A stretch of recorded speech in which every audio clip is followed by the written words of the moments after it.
Welcome to our last segment of Coach's Corner before the holidays. We're going to do this one tonight, and then we're taking a couple weeks off, and I believe we're coming back maybe January 8th, correct? Right. We have 2 weeks off. Yeah. And, Christmas Day and New Year's Day. Yeah, and I'm going to take those two. I got a massive cold. As a matter of fact, I'm drinking some hot tea from the great Bar Louie's, man. You can get sandwiches. You can get anything. You can get any libation you want.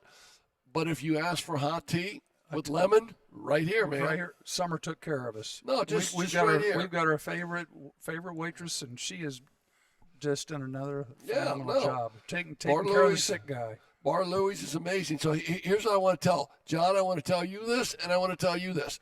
I'm a little under the weather. So if you think at any point in time you want to come after me, tonight's the night. Oh, good. If you guys want to come after me, tonight's the night. But don't leave any room for me to get in, all right? I know better than that. Because if you want to come after me, come on. We'll have to tag team him, right? Well, I'd leave the wounded dog alone. I'm just saying. I know. I'm just saying, man. Well, and, here we are close to the holidays, and we finally got our first snow. It was funny. The kids, I'm subbing over there at Elkhart, and the kids go, "Oh, my gosh, it's snowing." And it goes, "Dude, we're in northern Indiana, and it's almost Christmas. It's supposed to snow." We finally got some snow. I look out the window at 10 a.m. I announced to my class we have a 2-hour delay. See ya. See ya. The snow's coming down. The roadways are covered. Adios. See ya. I'm gone. That's funny. And I'm very happy that I was able to retract that statement and not get in trouble with the principal. Because if that were the case, then I would go to Rise Up Academy and interview with the new assistant principal, Johnny B. Good over there. Yeah. Now we have to say this, that this will be John's last show with us. We were a fledgling company. John took us under his wing a year and a half ago, and John showed us the ropes. And now he has to leave us for a bit. He's left us at the top, though. We are at the top, man. The top of something. And we owe you a lot for that, John. We want one great show out of you tonight, then we're going to kick you to the curb, okay? I've been kicked to the curb many years in my broadcasting career, so that's nothing new to me. He's got us up on the top of the roof. Just hope he doesn't take the ladder with him. Yeah, no. Oh, no, I'm going to jump and see if I bounce, guys. I'm not going to take the ladder up there. That's funny. Well, like you said, we are at Bar Louie. I guess they've had parties up here almost every night. This place is so well used. We're lucky that we're here tonight, where we actually have some space. Last week they stuffed us in a corner, and it actually worked out okay. It was beautiful. Yeah, it did fine. It was great. Oh, and let me say my one piece. I want to make sure and tell my wife happy anniversary. 41 years. We kind of joked, and you guys were picking on me, but here I am tonight. But you got to remember, being a coach's wife, you just kind of think back to how many times she sat in the gym on a Friday or Saturday night with an anniversary, watching the ball teams play, and then we might have gotten something to eat afterward or did something the next day and kind of had the anniversary on another day. So I just got to ask you this question. Is that 41 consecutive years, or did you take a break in there? Did you take a break in there for a year or two?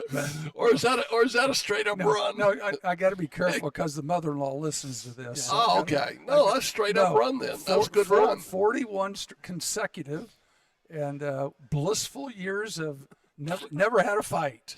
How's that? Man. Jeez. I don't buy that. Well, I don't buy that. I thought just because your mother-in-law's listening, right? I thought I'd try to run that by and see how that worked. That didn't go up the flagpole very well. But my Anderson friends have just been killing me today, wanting to anoint her for sainthood and just telling them, think about all the bets you guys would have lost if you would have bet that I would have made 41 years in a marriage. So I've known you for a long, long time, and I would have bet that you would have made 41 years because the Pat King that I know is a wonderful, wonderful husband, a loyal dude, great father. And keep reading the I script. No, I ain't reading it, man. I'm just saying. Sincere, loyal. Yeah.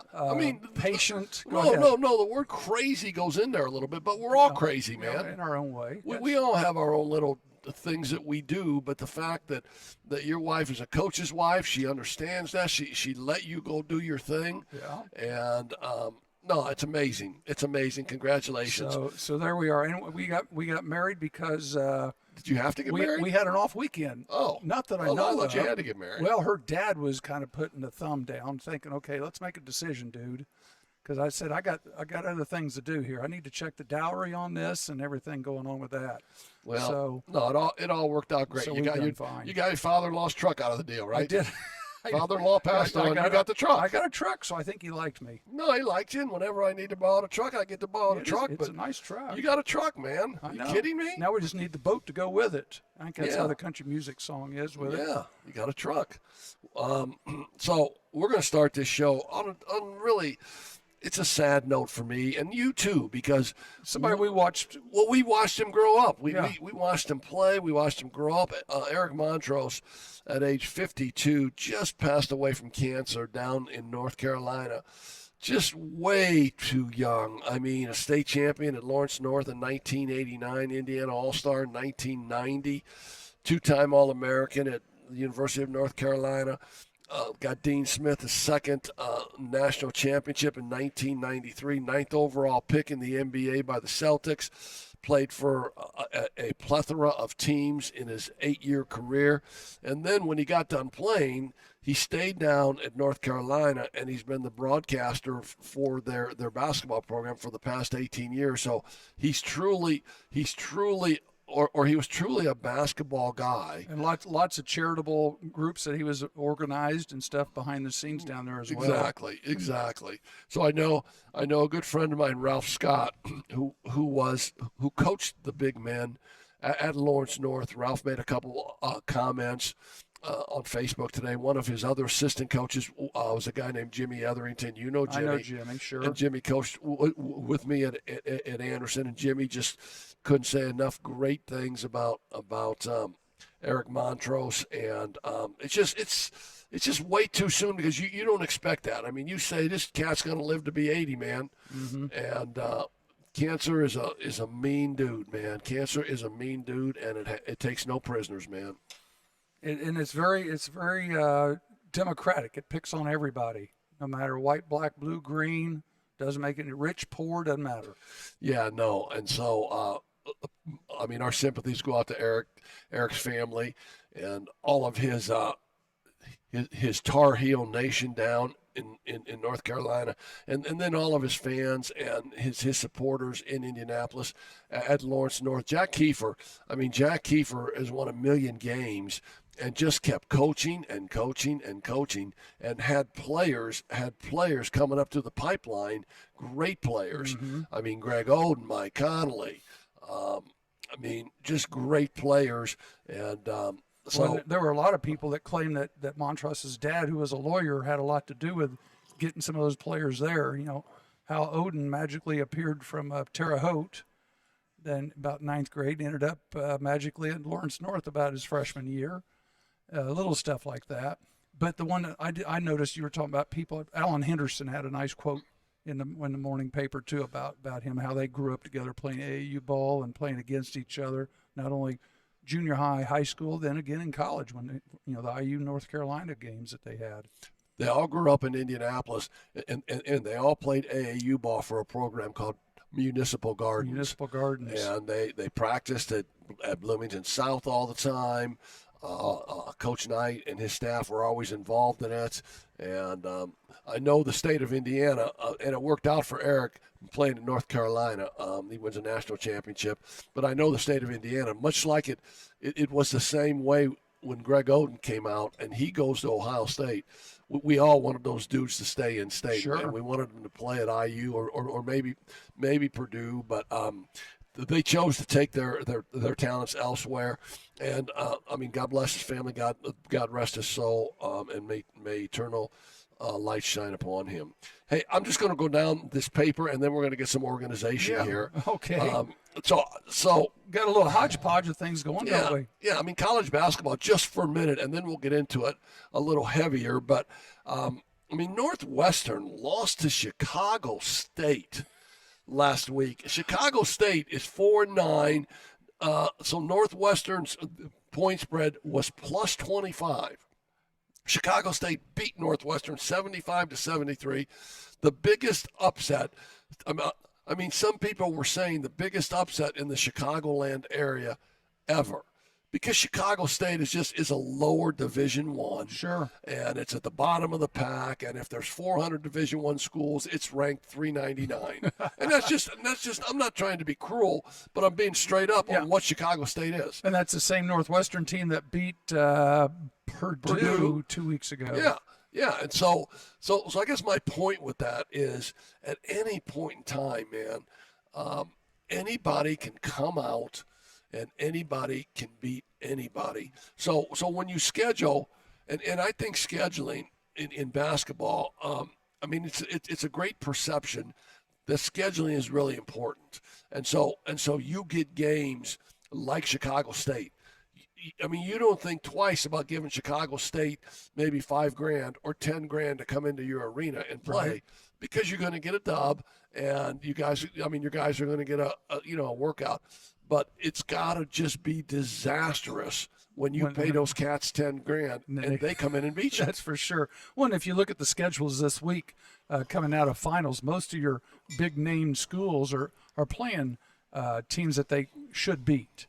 Whether it's Notre Dame, whether it's Purdue, whether it's IU. Now, this past weekend, we had some nice ball games down in Indianapolis, down in Bloomington.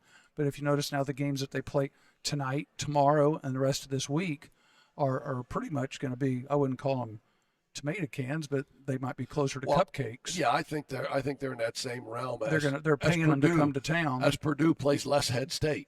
Again, yes. This I think maybe tomorrow. It might be, yeah. We've got all that. Yeah. Okay, what else? So then Northwestern turns around and has to play DePaul again for the title in Chicago. The champions of Chicago. And they end up beating DePaul 56-46. But if you're Chris Collins, it kind of when I first saw this, it kind of reminded me of the game when I was at Anderson, and Wayne Barker was the head coach at Bluffton. Okay, Wayne Barker ended up being my superintendent. He played for me at Wapahani. Ended up being my superintendent at Mishawaka. And he calls me and he says, "Coach," he said, "man, my guys want to play on the Wigwam floor." And I was always psychotic and leery about schools like that coming in and beating us. Mm-hmm. I mean, I don't mind playing Adams, a 4A school, right, but a 1A school. Don't bring a 1A or 2A school in there. And so I asked him, I said, "Wayne, you guys any good, man? What's the story here?" He said, "Coach, we're terrible, but it would mean a lot to the community, blah, blah, blah." Okay, all right, Wayne. And then second of all, I don't like playing against my guys. Right. I mean, I don't know how you felt about that, playing against your ex-players or your ex-coaches. I never liked that, because I never not liked, at a smaller school like that. No, I mean, I never liked to look down on the bench and see one of my other players that I'm trying to beat his brains in, Mm-hmm. and I have a great affinity for him. So Wayne brings his team in. I set the deal up, blah, blah, blah. And so back in the day, the money take on those buy-in games at the Wigwam, and I mean, they used to just give them a flat $1,000, mm-hmm. and I tried to be creative, so I said, "I'll give you $200, and then I'll give you 200 tickets, and if you sell the 200 tickets at $5 a ticket, there's $1,000 for you, mm-hmm. and so you're getting 1,200." Because I wanted those teams to bring people in, right, and make and fill the Wigwam a little bring bit. it in, sure. So obviously, I mean, they sold like 500 tickets. I mean, brought their whole town. So it's almost a packed house. And so I got to answer all the questions on my radio show before the game. But, "No, heck, you're bringing a tomato can in, blah, blah, blah. He's your ex-player, blah, mm-hmm. blah, blah." So what happens? They shoot 78% in the second half. They make every shot. 78% in the second half. They beat us by 10. And I'm just like going, "That's my own fault, Rob. Mm-hmm. It's your own fault." So it's like Bluffton won the sectional. Their fans, stormed the court right at the Wigwam, and I let them have their day, man. I went off, got my guys off and chastised them in the locker room and let Bluffton have their day. But if you're going to schedule those kind of games, then you have to live with that every You once got to in a live with while. the results, good or bad. No. So I think scheduling is really big, man. And Rick Majerus told me about scheduling, and so one of the things that I used to always, like play in the back of my mind was, okay, I'm going to schedule Indianapolis Tech, And Indianapolis Tech, what a great gym they have. I don't mind going to Indianapolis Tech. It's a storied high school in the city of Indianapolis. Now, they might not have been great, but you can build that spin-off Right. really good. Right. Or I'm going to bring St. Joe High School down to the Wigwam, and St. Joe's the high school that I played at. Right. And you can spin it any way you want to spin it. Right. But there was no way to spin that Bluffton loss, No, you couldn't do a lot. No, you couldn't. You couldn't. And so I'm sure the Chicago State people felt the same way Wayne Barker's crew at Bluffton felt, and good for them. Yeah. They're 4-9. They're 4-9. They beat the spread. They beat the 25-point spread, man. He sure did. We got some new stuff coming in today. What happened today? We got football, 2 footballs, 1 college, 1 high school. Right? Yeah. So Trayvon Curry, who was the defensive coordinator at Elkhart, just got the Elkhart job today. And, yes. And I mean, you can talk about that more. I mean, well, you're it's at funny. Elkhart every day. I was there and didn't know it till I got home, because I messaged it to you. Yeah, the school is so big. I mean, it's a 6A school. They're in 3 different buildings. I'm in one of them. I don't even get to the other 2 buildings, and all of the gym's over in building 1. I'm over in building 3 at the Career Center. So I don't see very many athletes during the day, and the news didn't travel at all. So I'd heard some things last week. I'd talked to a couple people that they had a meeting last week with the ball players and said, we're going to try to get a name by Christmas. Well, that's what happened today. So evidently, supposedly he was like the second choice 2-3 years ago when they hired Romy and St. Louis, and it was one or the other. And then he was nice enough to say, yeah, I'll be the D coordinator, and St. Louis was the head coach, and he went ahead and he took the D coordinator job. And now they decided to make a change, and now he's going to be the head coach. What I understand is he has great rapport with people that in the community. He has, great rapport with the players, and I'm hoping it works out for Elkhart. Well, I like Elkhart. Yeah, and he's like attendance officer and in charge of like athletics for the middle schools right now, and that's one of the things that Elkhart desperately needs to do right now, is get their middle schools in line so those kids have expectations when they come to the high school. Because I've talked to Coach Cody in the basketball, and that's one of the things he's having issues with, is that he's having to deal with things with the freshmen and sophomores that should have been taken care of off the court stuff, habits, steady habits, even on the court, expectations of when to be at practice. Practice is an expectation. You don't show up if you want to. And all those things. Those are things that need to be taken care of in 7th and 8th grade.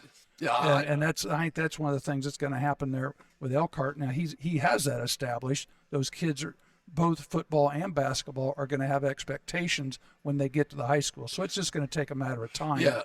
And unfortunately, because Elkhart's a big school, and everybody says, hey, my God, you're at 3,000 kids. Surely you can find enough people to put on, presentable team for football and basketball. Well, so I'm a little different than that because, I think it's great to set those expectations at middle school. But here's how I think. You want to play basketball? Get your butt to practice. Are you kidding me? Well, the problem is they're not doing that. But then that's what they're doing at middle school. Basketball is such a sport. I only need 5. Yeah. I don't need 25. And if you cats that are walking the hallways are 6'8" and 6'7", and you don't want to play, then I ain't begging you to play. I don't really want you to play. I'm going to take 5, 6, 7 guys, and we're going to mold them, and we're going to just be tougher than hell, and we're going to get players that want to play. And then pretty soon, they're going to start winning some games. And then all of a sudden, those 6, 7 cats that are walking the hallway, they're going to say, man, did you see us play last night? Mm-hmm. We beat Penn. Yeah, we beat the hell out of Concord. We man, let's get our act together. And let's face it. Look at the Mishawaka team that's walking the hallways right now, putting numbers up over at Mishawaka. Those are your guys as freshmen and sophomores, and now they're juniors and seniors. That's exactly what you did. You sent people home that were seniors that didn't want to make the commitment. And your last year there at Mishawaka, you were out there with freshmen, sophomores, and a couple juniors, getting your brains beat out, but knowing that the future was going to be a good setup. And you did that too. We both have done that. That's how you coach. And I can take a guy and I can and I can identify a guy, and I can say, yeah, he's got a tough home life, man. He's got a hard time getting to school. His transportation deal is real bad. Academically, he's real bad. If that kid wants to work with me, I'll work with him 24/7. Exactly, and that's the difference. But I ain't chasing kids because you were fortunate enough at Mishawaka to have former athletes in the administration. They understood what was going on. I didn't have that luxury at Adams 15 years ago. Yeah, but the guys that were coming out, they came out. And those people, they came out, and one of the last things I told those kids, I said, it doesn't matter who your coach is. If you want to play, you're going to be here. I mean, I played against you guys for like 3 or 4 years. You guys played your guts out, man. You guys played hard. It didn't matter in the age group. You were fast. It didn't matter. I mean, you coached them up. And I never, when I'm looking at you on that other bench, I ain't never saying, man, Pat's kicking he's kissing their butt to play. I'm looking at that other bench, and you're on them 24/7. Get back on D, get in the passing lanes. And so us older coaches, I think that's kind of how we are. Now, maybe that's why we ain't coaching anymore. It might be. I mean, maybe that's why we said we need to step back, because these younger kids are hard to deal with. But I never felt that way, man. I stepped back because physically, and the way that I did things, and I'm sure you know this too, the way that I did things, I couldn't do it halfway. Right. And I didn't have the energy to keep doing it the way I always did it. And those 14 and 16-hour days start to wear on you. Yeah, no, that's exactly what it is. Yep. And I'm not going to do it. I'm not going to do it any other way. I agree. I'm not going to do it any other way. So here's what I say to you. Hang around the AD's office at Elkhart. I mean, if you want to coach. I love Will, but they're owing forever, yeah. And I'm not sure they're going to get a dub. Not for a while. I'm not sure they're getting a dub. They're going to have to be patient with him because he's working at it, but it's ugly right now, that's for sure. And Buck's walking in and just all you got to do is smile at Buck, say, hey, man, how's your day? I'll get you 12 walking off the bus. They know where we are. There you go. Gerald Parker, the OC, offensive coordinator at Notre Dame, who slid into that job a little bit from the back door, because when Tommy Rees left, Marcus Freeman, interviewed some high-profile guys. And I don't know if he knew they had, obviously he had to know they had buyouts, but they had huge buyouts. And I don't know if Notre Dame didn't want to pay those buyouts to get those offensive coordinators in here. But at the end of the day, they didn't. And they moved their tight ends coach, right, Gerald Parker, into the OC's job. Sure, and now he's moving on. He took the head coaching job at Troy. That's right. At the University of Troy. So, kudos to him. Here's who I think is going to be the next OC. Here's breaking news. Breaking news. Did we break this that Tommy Rees was going to Alabama? We had a little help. We had somebody that knew where the flight pattern was. Yes. And Shohei Ohtani was never on his way to Toronto. By the way, he was never on his way to Toronto or Chicago. But here's who I think could be a big player in the OC job at Notre Dame. Mike Hartline, the offensive coordinator at Ohio State, who obviously has a connection with Marcus.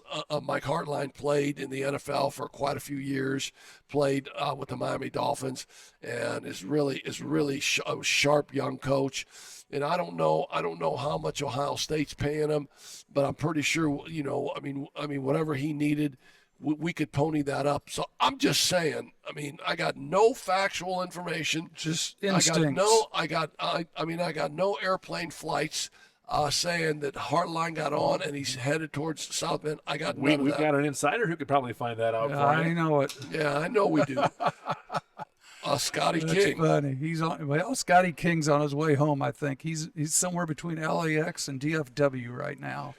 So we got another Jimtown guy in coaching. On Friday night, Concord played Mishawaka. We had Derek Deshawn played for his dad at Jimtown. Right. We had Bodie Bender, Yes. played at Jimtown, and we had Tyler Layton, played at Jimtown, and was a longtime JV coach at Penn. And now Tyler is the head coach at Jimtown. I get to see them Wednesday night. Yeah, I mean, against Jimtown and Triton. Yes, I get to see them Wednesday night. And Tyler got his first dub at Jimtown. So congrats to Tyler. Yeah. Those Jimtown guys, I mean, that's a nice little pipeline, man. Deshaun did some good teaching, obviously. Yeah, I mean, it's kind of like your Wapahani thing 40 years ago. Oh man, all those guys, all those coaching now. It was. And speaking of Wayne Barker, Wayne Barker played for me at Wapahani. Yes, he sure did. And a 10-second story. Wayne Barker had the best shot fake ever in the history of basketball. Wayne Barker had the best shot fake, and I said, Wayne, it's beautiful, but here's the problem.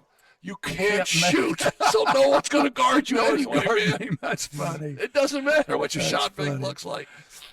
John, why don't you take us to some commercials here, and then we're going to come back and talk college basketball. Right. We're going to try to decipher a little bit of the IU situation, talk a little bit about Purdue. We're going to talk some high school basketball, and we might mention the Bears before we leave with the NFL. Well, we got 8 questions. Before you take us to break, I mean, fire a question at us. You want a question real quick? You want a question real quick? I Sure. do. All right. You got 8 of them, don't you? I got 8. We could spend the rest of the night doing questions. And we will do an NFL question to get things started. What is the future of New England's coach Bill Belichick? Well, I've heard tell, and I mean, I can't believe this because of all the great things he did for Robert Kraft, the owner of the Patriots. I mean, I heard Kraft said he's gone after the year. I mean, it all started with Tom Brady defecting and all of that kind of stuff. I mean, Bill Belichick is. I mean, he is the NFL, right? Oh, right now he is. I mean, he's got numbers. I mean, they could rename the Lombardi Trophy if they wanted to. No, he's won more than Lombardi did, and he's been on hard times because he hasn't had a quarterback. I do think he'll be out of a job, right? I think I think he's going to move on. They're going to give him the opportunity to go find another job. Well, I think he's got like 30 more victories to pass Don Shula to be the all-time winningest NFL coach. Well, and there's going to be plenty. I think he's going to have plenty of options. If people know that Belichick is looking, I can guarantee you there's going to be an opening someplace, and he'll be able to pick and choose where he goes. Well, there's San Diego right now. That's open. Carolina's open. He could go to Atlanta after what I saw this weekend. Arthur Smith is going to get the KO. How about the Jets? How about the Chi-Town Bears? The Bears? I mean, I don't know. Well, they're going to have to tell Harbaugh to hang up the phone. Well, I think if Harbaugh goes to the NBA. Now, I know Jim Harbaugh loves Mike Ditka, but if Harbaugh goes to the NBA, I see him. NFL. The NFL. I see him going out west. The marijuana and the tea's kicking in. But it's good. Okay. I don't feel bad. Okay. But I see him going out west to San Diego. I think he's a West Coast. All right, John, take us to break. We'll be back. Yeah. We'll get recharged and we'll finish it up. All right. Johnny, be good. A little shout out to the Black Sedan Band in Birmingham, Alabama. We use them for our bumper music. My brother's the drummer, and they are great. I mean, pull their music up on Black Sedan Band, and if you like it, get back with me. And they travel. So he says the pillars of the community. I'm afraid to ask this question because I don't know if this will take us down from the pillars of the community. Okay, but I'm going to ask it anyway. All right. Is there marijuana in this tea? Shouldn't be. Okay. All right. I just feel good. I didn't know if there was CBD. I just kind of threw that out there just to see if anybody's listening. Oh, well, if he would have asked, I better not say. Yeah. We'll leave that one alone. We're on the southern side of the line. If we'd gone to Buchanan or Niles, then we'd been perfectly legal. Would that take the title pillars of community away from us? Absolutely not. Okay. Thank you very much. That'll always stay there no matter what. Thank you. So college basketball, man. College basketball had a great weekend. Before we actually get into some men's college basketball, how about the University of Notre Dame making a statue of Muffet McGraw? I thought that was phenomenal. I think that's a big. For the Title IX people, that's huge. Yeah, no, she put a Notre Dame ladies basketball on the map. Was always a pro. Was one of the leading women's coaches in America, and for them to give her a statue, I thought was really cool. And then And then the statue had, because like her go-to move was always a scarf, right? Sure. And she had a scarf on the statue. So I thought that was really cool and really classy for Notre Dame to do that. Well, her first championship was what, the 2000 or 2001, and it was interesting because one of my former students was on that team, a young lady named Ruth Riley. When I was down at North Miami, her uncle was my JV coach, Frank. And Ruth, look, back then it was skinny Ruthie. I knew her when she was like junior high. And then, maybe freshman year I had her in health class. I should have pulled a LeBron. I didn't know any better. Ruth, sign this. Yeah, no, because you're going to be famous someday and it'll be worth some money. Yeah. I wasn't that smart. I wasn't that That's always been the difference between you and me. Because I wasn't looking into the crystal ball. I know. I called LeBron in the night before the game in my hotel room. I said, LeBron, listen, man, we can't lose. I mean, I got all these boys coming. It's on ESPN. 27,000 people here in Gund Arena. We can't lose this game. He says, Coach, we ain't losing. I said, LB, great. Sit down and sign this stuff.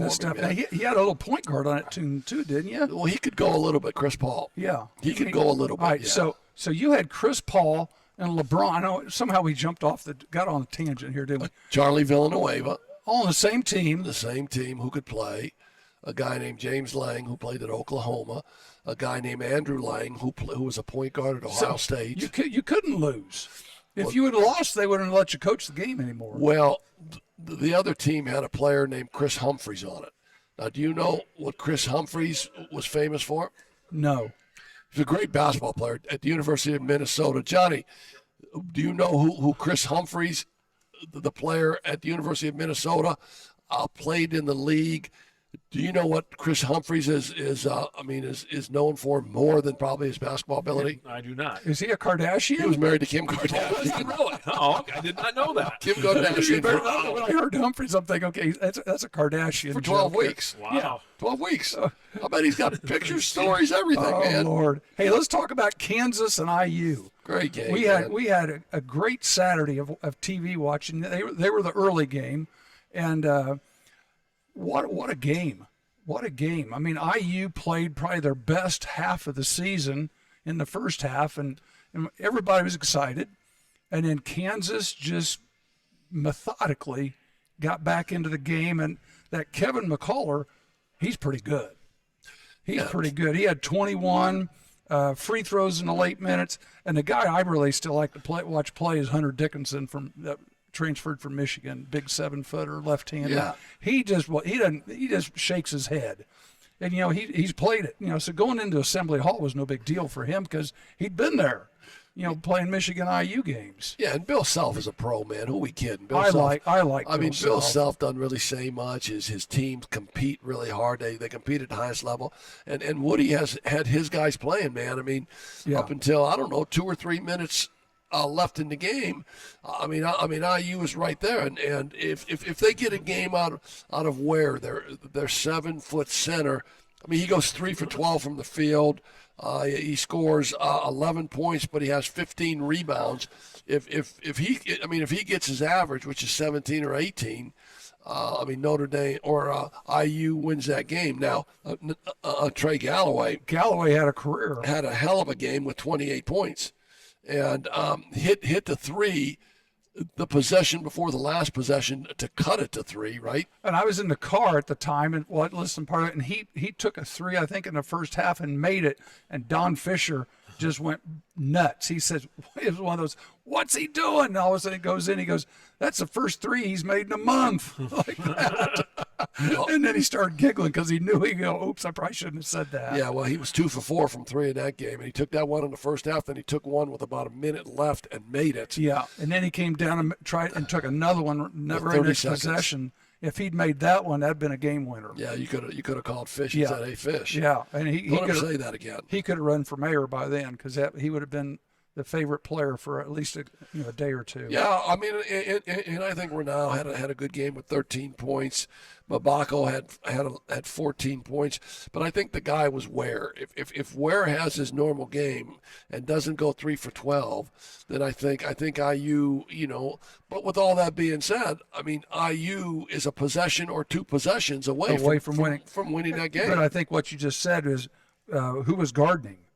He's got Hunter Dickinson guarding him the whole game, and that's going to wear anybody out. Yeah, he's a bruiser. Now here's my issue with IU right now. They have not replaced Hood Schifino yet at all, and I don't think they're going to be able to. Right now, I'm looking on the floor, and they've got the freshman, what's his name, Cup? Yes. And Galloway playing the point. And I'm thinking, okay, Trey Galloway's 6'5", and they got him playing the point. And just like what Kansas did, they put a 6-footer on him, and made him turn his back. He had 5 turnovers, played 38 minutes. Cups played 37 minutes. I know. So the majority of the game. They're playing side by side, so just kind of help each other. Playing point guard by committee, and they don't have a point guard.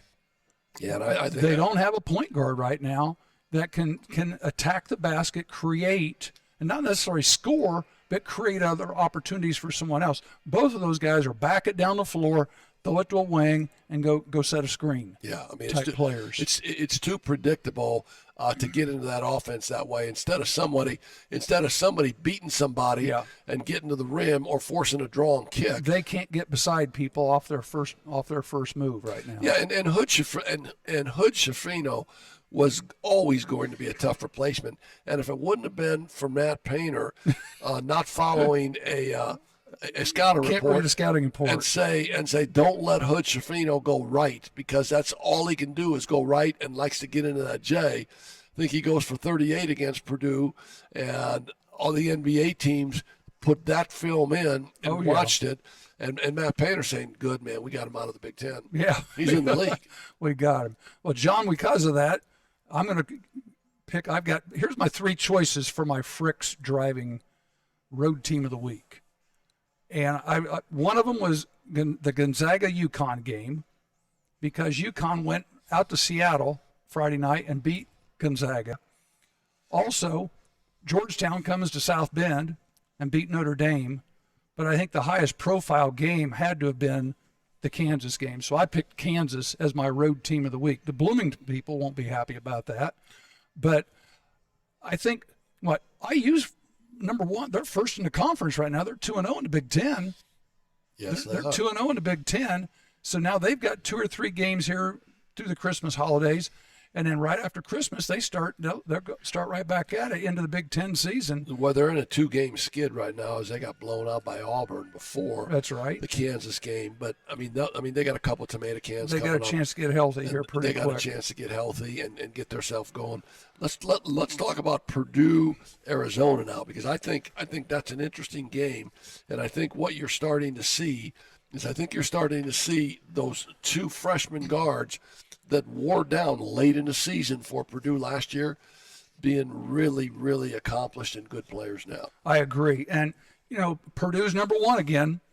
They're number 1 in, as far as this morning. So, as you said, as long as Fletcher Lawyer and Braden Smith are playing well, and they did the other day, that's, takes so much pressure off of Edey. I think that game they had the other day with Arizona was a good one. And let's face it, that was a home game. Arizona came in there and just about, pulled that one off too. I liked Arizona. I liked them a lot. Yeah, but when Braden Smith goes for 26, they had a first half to dream. They had a first half to dream about. He's 9 for 15, and Fletcher Lawyer goes 5 for 9 from deep. He goes for 27, and then you're helping down on Edey. You're covering down on him because you're saying these guys ain't going to go, and between them, they were 9 for 16 from 3. Those are the kind of people that you got to put around Edey, because now, I mean, how are you going to defend him now, right? Well, and that's the thing.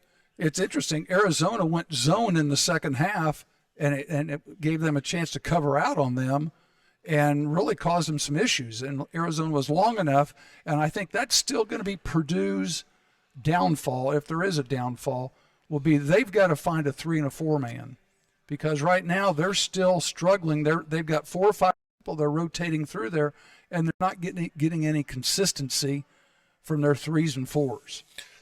Kaufman Wren plays 15 minutes and has 4 points and 6 rebounds. Caleb First plays 8 minutes, has really nothing to that's talk about. All of a sudden he's gone to the bench. I don't know if he's in the doghouse for something. Well, are they sharing minutes? Yeah, I just think that the Jones has come in and played really well for him. I just think he's taken those minutes, and of course there has to be some minutes for Mason Gillis. Mason Gillis is a 4-year player. His dad played for me at Ball State when I was there. Bill Gillis played at now he's at a North Central. the boy's a Newcastle kid, He's right? a Newcastle kid. Couldn't play a senior year because of knee surgery, but he's playing 21 minutes off the bench, and he's just a glue guy. Yeah. He has 2 points, 3 rebounds, 3 assists, and he's a glue guy that's going to be a lockdown defender. And those other guys are going to have to just split minutes. And Lawrence has really helped them. They've almost to the point where they're going with the 3 guards. And is that the transfer that I'm talking about? Do I have his name wrong? Jones, you talking about Jones? Jones. All right, listen, this is the perfect time, John, to talk about Magic Mind. We haven't talked about that yet today. MagicMind.com/Ron. It's very similar to Prevagen, but it's much better than Prevagen, and it's all nootropics. I showed it to my doctor. I had a doctor's appointment in Chicago on Saturday, and I showed it to my doc. And I said, "Doc, is this okay for me to take with my liver transplant?" He said, "Looks good to me." He said, "How can I get some?" So I'm just saying, Magic Mind for Christmas. You know what I'm getting you. So how did I do? I did that pretty well, didn't I? Oh, you led me. You put it on a tee for me. I did. Just hit it straight. Because I know you knew who Jones was. Hit it straight. Hit it straight. Yeah, no. So I think Purdue's number 1, and Purdue will go as far as Braden Smith and Fletcher Lawyer take them. If they keep hitting shots, then look for Purdue to be really, really good. But if I'm Matt Painter again, I'm a little upset at the fact that we're giving up 88 points. We're giving up 84 points. I mean, Matt has great defensive philosophies and great defensive principles. So obviously now his team is outscoring people. But I think he's got to get back to defending in the Big Ten in the 60s Big Ten and 70s. Will force them to do that. Yeah, exactly. Well, and we mentioned big time in Indianapolis. The one they had a game before that, and I thought that was a big event, a great event for the other 2 state teams. You had Indiana State and Ball State that played at 1:30 before that game.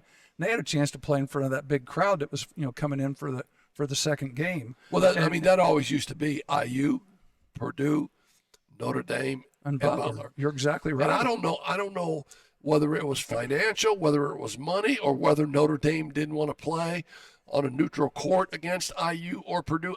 I don't know why they got out of that, because I think for the state of Indiana, that was always a fun. classic weekend. Go down to Indy, hang out, stay in a hotel, and watch some ball. And I think of IU and Purdue, they didn't want to run the risk of losing to Notre Dame or losing to Butler, because even though they're now in the ACC, in the Big East, and considered equals, there's still that old school part. It's still IU and Purdue State. And Notre Dame happens to be in Indiana, but you're still not on equal basis with the other 2, and that's very possible that might have had something to do with it. So talk about Indiana State. Well, I just going to mention State. that I mean Ball State. Ball State's 8-3, I believe, and Indiana State they've only lost 1 game, so they're in the Missouri Valley. Ball State's in the MAC. 2 teams that are off to a good start, and I think it was a good matchup. And, we can give you individual points and stuff, but, you people don't really care. I just thought it was a point that the 2 teams had a chance to play where the Pacers play in front of a big crowd and got a chance for a bigger audience to see them than what they normally get on a normal Tuesday night or Wednesday night or Saturday afternoon. So here's something that I have to mention on that Ball State deal. Okay, Peyton Sparks. He's the 6'9" kid from Winchester. How does a 6'9" kid matriculate to Winchester? Don't ask me. I don't know. But he goes to Ball State. He's great numbers at Ball State. I mean, he's doubles all the time. Now he's in the portal. He goes to IU. But obviously, he's making more cash at IU, but he's not busting a grape. He's not getting off the bench. He can't get off the bench, so maybe he needed to stay at Ball State. Well, no, it goes back to that thing that you and I always talk about.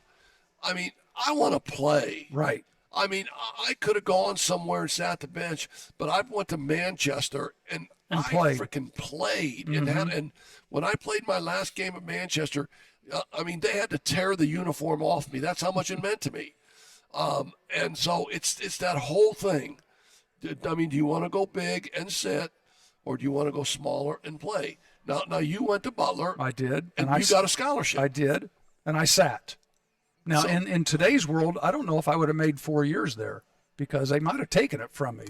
So do you ever think about that and saying, man, if I'd have gone to Manchester, if I would have gone to Anderson University, I would have got clock. I would have had chicks. I'd have had cheerleaders, and I'd have played, man. Like, does that ever run through your mind? Yeah, a little bit. But I also had this idea that I knew I wanted to coach when I got out, and I was playing 2 sports, which was crazy. But I had a chance. I was around a lot of good people, and I was doing a lot of listening while I was down there. Basketball and football, and I think that really helped me. When I got out of college, because I thought I had a pretty good base. You figure in basketball, I played with Barry Collier, who's the athletic director here at Butler, and he's getting ready to retire, by the way, in April. And congratulations to Barry. Barry's 2 years older than me, I believe. I think he just turned 70. And then Billy Lynch was was college All-American, and he was a quarterback, and ends up coaching at DePaul, coaches at IU for a period of time back at DePaul. So but he was just so analytical, and he was 5'10", he couldn't bust a grape throwing the ball, but he could put it where it needed to be. Yeah. So I think all of that's great. I will admit this. I was too stupid to say I'm going to absorb everything my coach is telling me. All I wanted to do was play.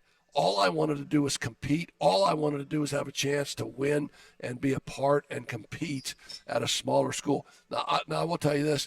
My junior year, we played at Anderson University, and Barrett Bates was the head coach at Anderson University. And I had a great game. I went for 28 and 20. Just had a great game. And on the way home, it was a real foggy night, and we were driving back to Manchester 10 miles an hour. On the way home is when the Evansville team plane crashed. Oh dear, right. And we heard about that, and I'll never forget that. But I think like you made a comment. I knew I was going to coach, so I watched, I observed. I didn't even know I was going to coach. I just wanted to compete, man. Mm-hmm. And so, I think that's just the difference. Hey, John, give us another question. All right. Do you guys think that the bowl games are even valued anymore with all of the opt-outs that happen? They seem to be turning into a scrimmage or a spring-type game. Pat said there's been 8 games already. Yeah, I can't even tell you that there's 8 games. I think they're a waste of time, and that's the reason is I've only picked 2 of them correct. We had our pick the winners. Yeah, but you won the regular season. Well, so. That just shows you the difference. And all I've been doing is picking the favorites. So it just shows you nobody knows.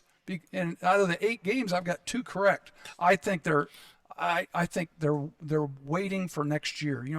I dreamed up some chart and said, okay, next year they're going to need. I think it was 11 or 12 bowl games. 11. You sent me the chart. And I did a chart and I showed you. The first 6 they're always going to rotate. The Cotton Bowl, the Rose Bowl, the Fiesta Bowl, the Sugar Bowl, all those. 2 of them are going to be like the Final 4 games like they have this year, the Rose and the Sugar Bowl. Next year it might be the Orange and Fiesta Bowl, whatever. But they're going to need all those bowl games. And then they'll have that established, and that's going to take them 3 weeks. So they would be playing this past weekend would have been round 1. Then Christmas weekend would be round 2. New Year's weekend would be round 3, would be your Final 4 like they have right now. Then you'd have the championship game. So the main 4 would get a bye. But if you're seeded 5th to 12th, you've got to play 4 games to win it all. It's almost like a play-in game for basketball. You've got to play 4 games to get to the finals, where your top 4 like we have now, they would have a bye, and they'd only have to play 3 times. So this coming weekend, they would be playing the winners of whoever won in week number 1. So like 5 would play 12, 6 would play 11, so forth. So let me ask you this question. So out of the 8 bowl games that have been played, have you noticed, is the stadium filled? Is the stadium halfway filled? No. The attendance numbers are down. Well, and the game, most of them are going to be highlights that I've watched, because I don't think I've watched more than maybe a half of a quarter of any of the ball games. So, another question. Speaking of the Final Four, who do you guys think will hoist the national championship trophy on January 8th? 2 weeks from tonight, or 3 weeks from tonight, whatever it is. Well, I mean, go ahead and go first, Pat. Yeah, because then you got 4. You got a choice of 1 of 4. I'll tear your stuff apart. Go ahead, go first. I'm gonna surprise all of you. I'm gonna take Texas. I said I'd tear his stuff apart. I'm gonna take Texas. I'm gonna come off from left field and just say I think Texas is playing the best, and I don't be surprised if it's not Texas. I just got this feeling that I think that Michigan's going to get it done this year. I think Michigan can run the ball. I think Michigan can throw the ball, and I think Michigan is just on a mission. Now, I know Kenny's giving me the W sign for Wisconsin or whoever else is in there. Well, Washington, yes. No, Michael Penix he resurrected his career. Are you kidding me? At Washington, I think Washington's pretty good, but I'm going with Michigan because I think Captain Comeback is focused, and I think he likes his quarterback, and they got a running game, right? Right. So that's where I'm going. So who's the 4th team that we haven't even picked? Alabama. Yeah, no one mentioned the obvious one. And I think you were waiting. Everybody was waiting for Alabama. It hadn't happened yet. I think that good Saint Nick, did a great job with Milroe. I think he brought Milroe. He brought Milroe around. The 3rd game of the season, he was getting ready to shit can Milroe, right? That's right. He had tryouts. And say, Tommy Reese, man, give me another guy. And it just so happened that Buckner was at lacrosse practice on that day, and the other quarterback wasn't any good. He should have been. That's for sure. Yeah. So, and I know we got a couple more questions. We'll get to them. Northridge is the new number 1 team in the area, right? I say we've got to talk. We need to talk high school basketball real just quick. for a minute. Northridge beat some people this last weekend, so they beat Riley, right? Yeah, they beat Riley 42-41, beat Goshen 68-62, which isn't big. They play Washington this coming week, but the Riley game was a game that you can say that they maybe slowed it down, defended Riley. Yeah, I was surprised the game was in the 40s, wasn't it? I thought it had been in the 70s. Riley missed a ton of shots probably, and so Scott Radiker is a great. Runs a great program there. Mason Bales is a long player, son of Ryan Bales, and so I think you got to go with Northridge. South Bend Riley 6-1. Alex Daniels' team had a tough week. Lose to Northridge, but they beat St. Joe 79-72. That was a good win. But they got a 30-point lead against St. Joe, and St. Joe cuts it to 4 and gave it away. Yeah. Well, I think that the one I was going to come in here, I was kind of surprised because if somebody would ask me who number 1 is this week, I was going to pick Mishawaka. That answers the question we had from the viewer. They had who was number 1 in our area. They had a great weekend. They had a rematch with Michigan City at Michigan City. It was a sectional rematch from last year. They won last year, and they won again this year. I think they established themselves as a target as we go into the month, as we go here to the rest of the month. They're number 3 in the standings here, and what they do is they defend. They give up 44 to Michigan City. They give up 34 to Concord. Concord's all this and a bag of chips. They say Concord's 6-1. Concord's getting votes into the top 20. I don't see how, but okay. Well, no, because they've won. Because I wouldn't take one starter off the Concord team and say, so which one of these guys would you take, Bodie, and have him start for you at Mishawaka? Mm-hmm. I would say Zip. Right. I would say Zip. And Mishawaka just defends. And when you can hang your hat on defense, and you can take the pain away. I totally agree. You can take the pain away. Now, at Michigan City, Michigan City's 5 for 26 from 3. So obviously that's their home court. Yeah. And Wellesley didn't put the stop sign up. He said to go play. Yeah, and Mishawaka's going to take away the drive and let you pitch it. And they didn't make any. South Bend, Washington, 6-2, beat John Glenn, lost to Warsaw because, got blown out by Warsaw. Mm-hmm. Because Warsaw the night before gets beat by, and we'll just say it, Crazy Lou. Crazy Lou Lefevre. Crazy Lou. Who moves up from Providence. Crazy Lou's come from southern Indiana. And he takes the job at Wawasee. They're like 5-2 or 4-2. People at Wawasee were asking me, they said, what do you know about Coach Lefevre? And I go, he'll win. He will win. I said, he's got all kinds of little idiosyncrasies, but I said, he will win. And his team's guard. Oh, they His guard. team's always guarded. And you played against him in Southern Indiana. I did. Well, I played against him when he was at Providence, when I was coaching at Madison. He runs a pack line. He switches everything, and the kids cannot figure it out. Now, okay, here's my question. He comes to Wawasee. Did the superintendent of Wawasee give him a lake house I would have. on the lake on Wawasee? He might have. Yeah, no. Might have given him one of the rental properties. just saying, man. Get hold of one of the boosters and see. And maybe he's got family up here. I don't know, but he went from one end of the state to the other. He had been at Tipton for a little bit. Yeah. Tipton was about as far north as he had been. And Yeah. he's from out of state. I think he's from Connecticut or Massachusetts. So he really doesn't have any family around here. He's just here to coach. Concord's 5, a Penn 5-1, but just a blah 5-1. But Penn is 3-0 in the conference. Yeah, but beat Bremen 58-42. Now they play Friday at Chesterton. That we'll find out. Yeah, no, you'll find out what Penn's made. Because Chesterton's pretty good. South Bend St. Joe 4-3, just lost to Riley after being down 30. Beats Fort Wayne Concordia coming back. They play St. Pius, ex from Chicago. Mm-hmm. They play them on Saturday night. Northwood starting to get some clock now, get some games under. Yeah, Maybe we don't even pay attention to Northwood till after Christmas. Yeah, but this is, this kind of concerns me. They beat Jimtown 33-32. Now, Like I said, I know. Yeah, I know. Football players, They're trying to figure it out. You're right. I know. Goshen 4-3. Who cares? Goshen keeps winning. They keep figuring out a way to win. And I'll see Triton Wednesday night. Yeah, but so what about this one? Robbie Berger and the Marion Knights 2-5, man.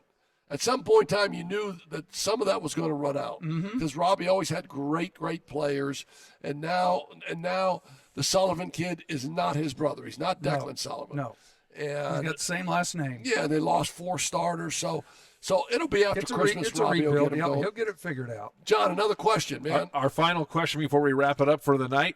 What are your guys' favorite sports movies of all time and why? What's your favorite sports movie of all time? Our last question of the night. One, probably from the 80s, probably Hoosiers. And 2, if I get 2, this dates me a little bit. Chicago Bear movie, Brian's song. Oh, man. Can I kiss you?